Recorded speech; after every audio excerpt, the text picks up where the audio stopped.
किनारे बसा हुआ देवलपुर गांव हमेशा से शांत रहा था। यहाँ लोग अपने खेतों, अपने परिवार और अपनी परंपराओं में खुश रहते थे। लेकिन पिछले कुछ हफ्तों से गांव की शांति टूटने लगी थी। रात होते ही माहौल में एक अजीब सी दहशत फैल जाती और इन सब चीजों ने गांव वालों को बेचैन कर दिया था। गांव के चौपाल पर कुछ बुजुर्ग बैठे थे, बाबा शंभूदा, धनराज, नरेश और छोटे लाल। पिछली रात फिर वही आवाजें सुनी है मैंने। ऐसा लग रहा था जैसे कोई रो रहा हो। मैंने भी सुना है, पर यह समझ नहीं आ रहा कि आखिर यह सब हो क्या रहा है। गांव में ऐसी चीजें पहले कभी नहीं हुई। लगता है हमारे गांव को किसी की नजर लग गई है, वरना ऐसे पहले कभी नहीं हुआ। गांव का ही आदमी गिरधारी, जो बढ़ई का काम करता था, कुछ दिनों से अजीब हरकतें कर रहा था। वो अक्सर रात को घर के बाहर बैठा हवा से बातें करता रहता। उसकी पत्नी कमला घबरा कर मुखिया के घर तक मदद लेने गई थी। मुखिया जी, गिरधारी को कुछ हो गया है। रात रात भर घर से बाहर निकल जाता है, किसी को देखता ही नहीं, जैसे कोई उसे बुला रहा हो। चिंता मत कर बेटी, मैं 2-4 आदमी भेजता हूँ। 2 आदमी गए, लेकिन गिरधारी की हालत देखकर सब हिल गए। गिरधारी की आंखें लाल थीं, हाथ कांप रहे थे। वो बार बार एक ही शब्द बड़बड़ा रहा था, वो आ गया, वो आ गया, वो मुझे लेने आया है। सब डर गए। दूसरे दिन सुबह लोगों ने सुना गिरधारी पागल हो गया है।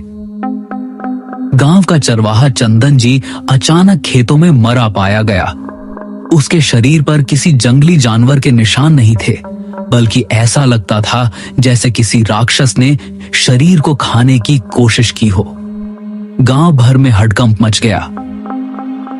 ये क्या हो रहा है?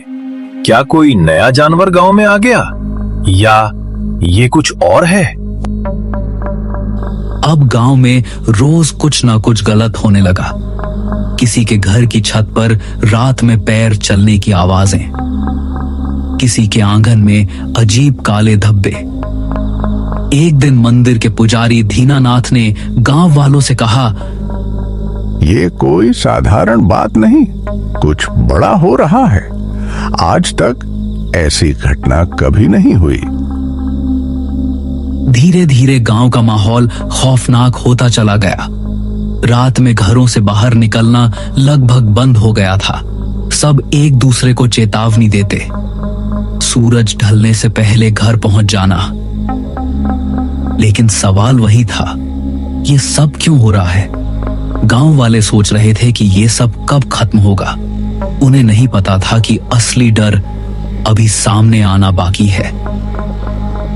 गांव में लगातार हो रही रहस्यमयी घटनाओं से लोग पहले ही डरे हुए थे, लेकिन असली खौफ तब फैला जब गांव के 2 आदमी, मुन्ना और करण, एक ऐसी चीज से टकराए जिसकी कल्पना उन्होंने सपने में भी नहीं की थी। ये मुलाकात ना सिर्फ उनकी जिंदगी बदलने वाली थी, बल्कि पूरे गांव पर आने वाले तूफान का पहला संकेत भी थी।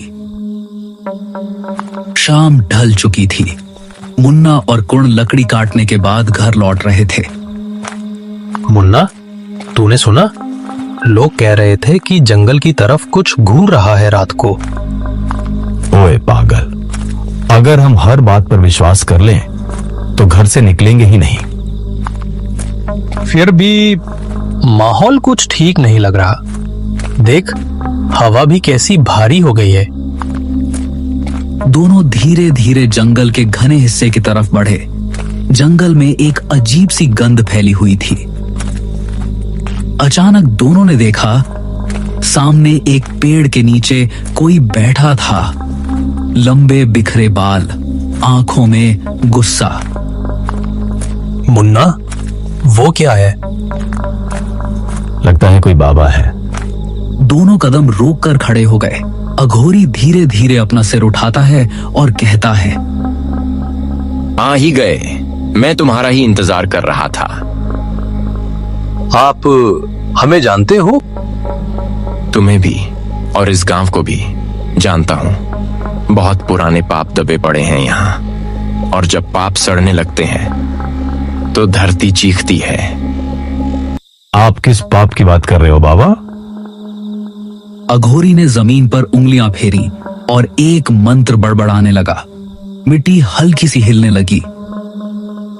तुम लोगों के गांव पर एक काला साया मंडरा रहा है, जो आने वाली रातों में और गहरा होगा।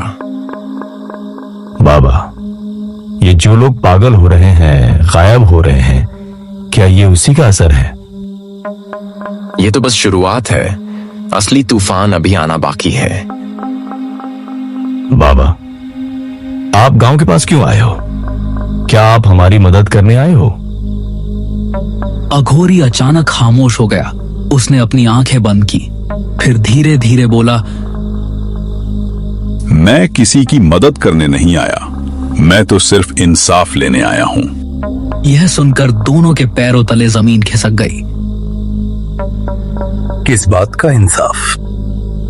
जिस चीज को तुम लोग देख नहीं पा रहे, वो अब जाग चुकी है, और बहुत जल्द वो अपने हिस्से का बदला लेकर रहेंगी। मुन्ना, चल यहां से, मुझे कुछ ठीक नहीं लग रहा। दोनों डर के मारे सुन हो जाते हैं, और जाते जाते वो अघोरी इनको कहता है, आने वाली अमावस तुम्हारे गांव की आखिरी रात होगी। अब करण और मुन्ना से और सहन नहीं हुआ। दोनों ने पीछे मुड़कर भागना शुरू कर दिया। पीछे से अघोरी की हंसी सुनाई दी।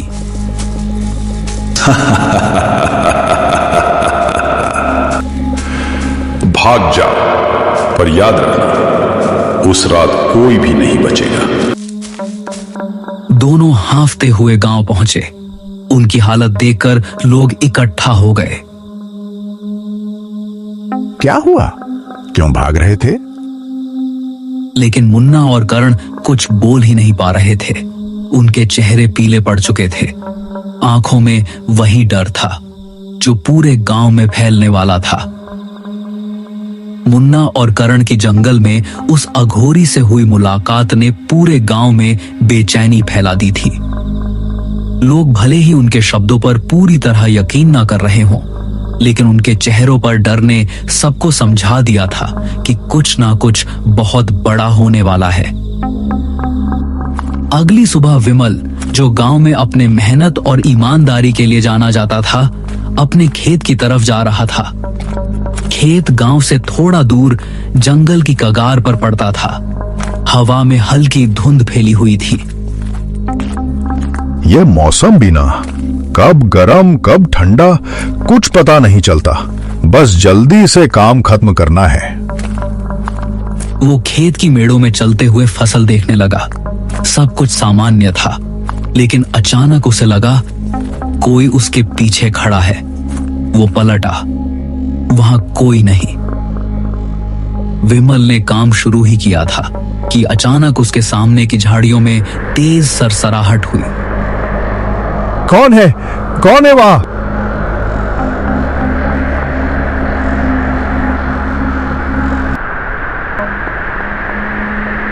लेकिन खेत दूर था। आवाज किसी तक नहीं पहुंची। राक्षस ने उसे जमीन से कई फीट ऊपर उठा लिया।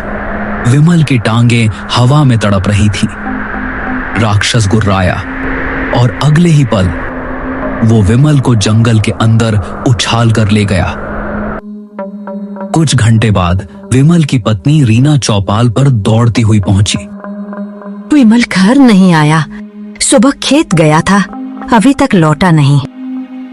सुबह से किसी ने उसे देखा नहीं। चलो खेत की तरफ चलते हैं। जब वो लोग खेतों में पहुंचे तो वहां का दृश्य देखकर सबकी रूह कांप गई।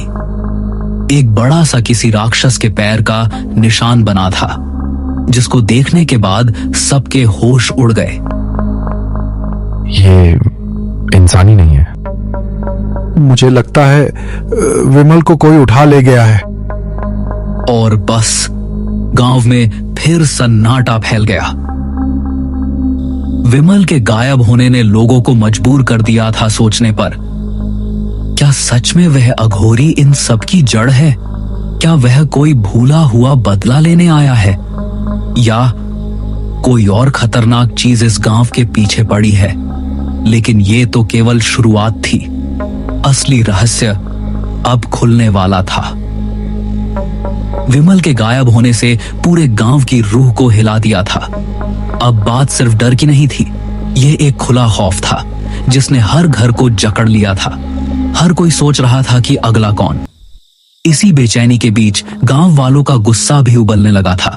उन्हें किसी को दोष देना था और उनकी नजर में दोषी सिर्फ एक था, जंगल में बैठा अघोरी।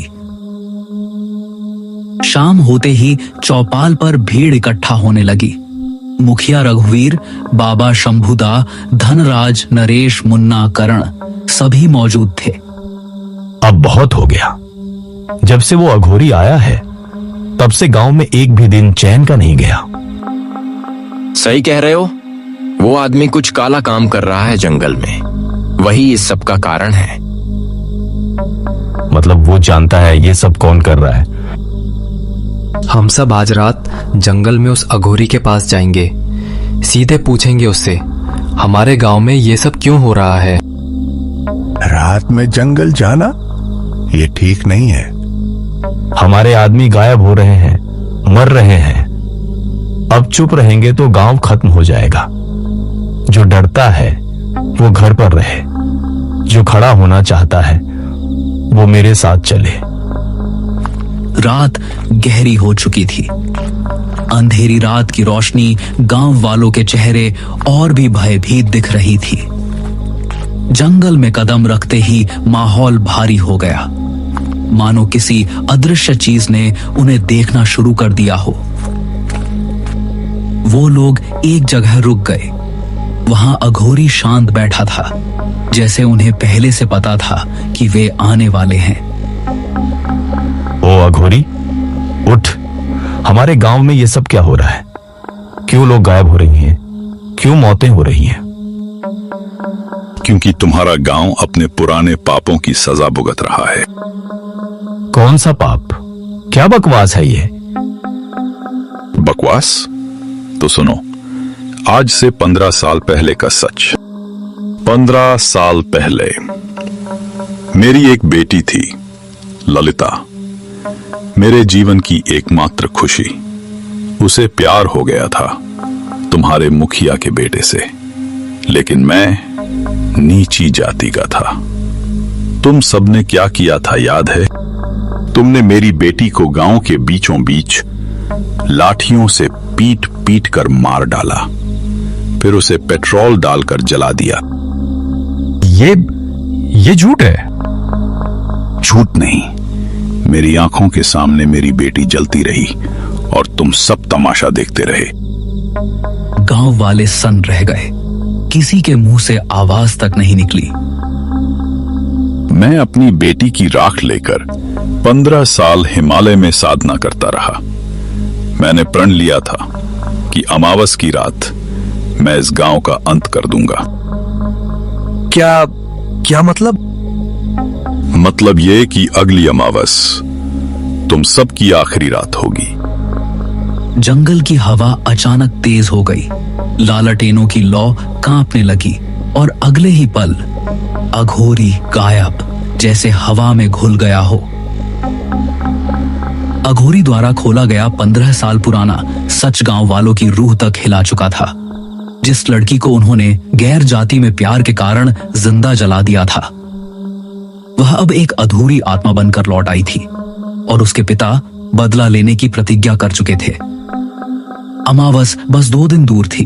गांव का माहौल अब डर नहीं बल्कि मौत की आहट सा हो चुका था। गांव वाले सोच रहे थे अब किससे मदद मांगी जाए। हमने बहुत बड़ा पाप किया था, पर अब क्या करें?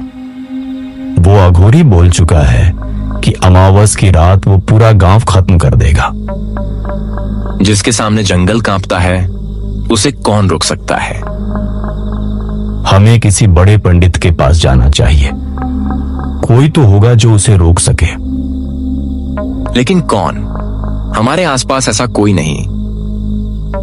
एक आदमी है जंगल से 10 कोस दूर पहाड़ी पर सिद्ध पुरुष पंडित विष्णुदेव। लोग कहते हैं कि उन्होंने कई बार ऐसी शक्तियों को वश में किया है। सभी ने एक दूसरे की तरफ देखा और फिर एक ही फैसला हुआ, उसी के पास जाना होगा। अगली सुबह मुखिया और मुन्ना मिलकर पंडित विष्णुदेव के आश्रम पहुंचे। वहां हवा हल्की मगर शक्तिशाली थी, जैसे कोई सुरक्षा कवच। पंडित एक बड़े नीम के पेड़ के नीचे बैठकर जप कर रहे थे। पंडित जी, हमारी मदद कीजिए। हमारे गांव पर बहुत बड़ा संकट आ गया है। मुझे पता है, जिस अघोरी की बात तुम कर रहे हो वह साधारण मनुष्य नहीं रहा। उसने बदले की आग में ऐसी शक्तियां पाली हैं जो सामान्य मनुष्य को चूर चूर कर सकती हैं। तो क्या आप उसे रोक सकेंगे? रोक सकता हूं, पर पहले तुम सच बताओ, उसकी बेटी के साथ क्या हुआ था? मुखिया ने सिर झुका लिया और पहली बार गांव का पाप स्वीकार किया। ये कहानी सुनकर पंडित की आंखों में क्रोध आ गया।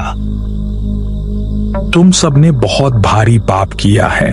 महिलाओं पर, मासूमों पर अत्याचार, उसकी कीमत तो चुकानी पड़ेगी, लेकिन फिर भी मासूम और निर्दोष लोग बचने चाहिए।